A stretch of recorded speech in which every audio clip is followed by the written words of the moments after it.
Ah, second player. It's good to have you on board. I guarantee you can't do any worse than the person who came for you.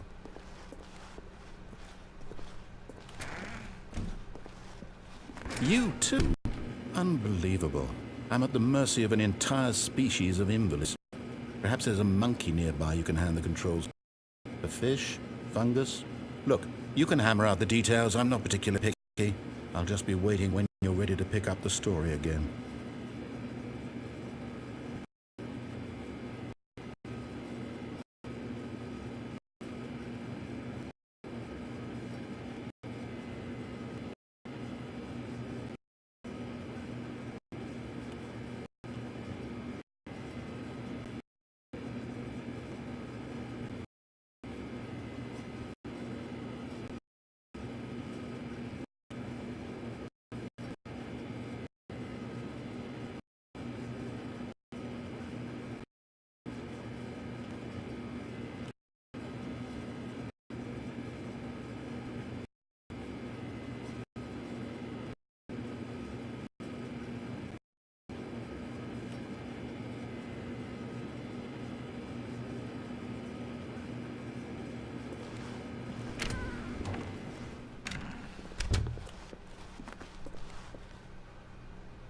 Coming to a staircase, Stanley walked upstairs to his boss's office.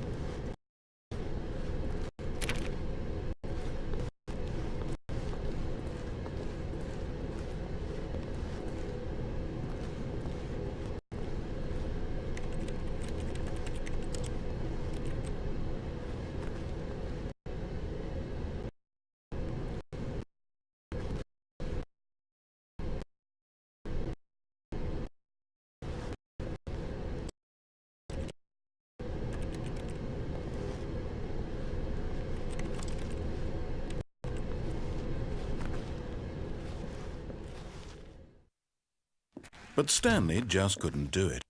He considered the possibility of facing his boss, admitting he had left his post during work hours. He might be fired for that. And in such a competitive economy, why had he taken that risk? All because he believed everyone had vanished? His boss would think he was crazy. And then something occurred to Stanley. Maybe, he thought to himself, maybe I am crazy. All of my co-workers blinking mysteriously out of existence in a single moment for no reason at all. None of it made any logical sense. And as Stanley pondered this, he began to make strange observations.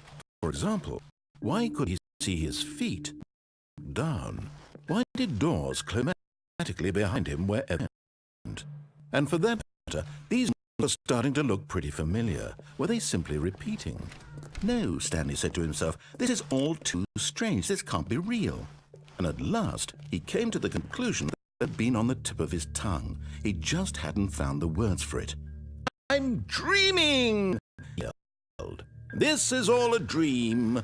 Oh, what a relief Stanley felt to have finally found an answer, an explanation. His co-workers weren't actually gone. He wasn't going to lose his job. He wasn't crazy after all. And he thought to himself, I suppose I'll wake up soon.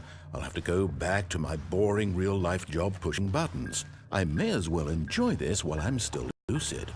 So he imagined himself flying and began to gently float above the ground. Then he imagined himself soaring through space on a magical starfield, and it too appeared. It was so much fun, and Stanley marveled that he had still not woken up. How was he remaining so lucid?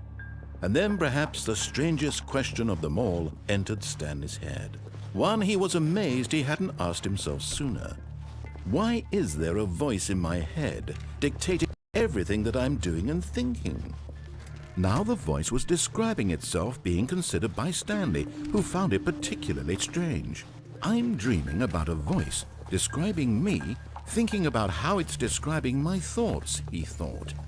And while he thought it all very odd and wondered if this voice spoke to all people in their dreams, the truth was that, of course, this was not a dream. How could it be? Was Stanley simply deceiving himself, believing that if he's asleep,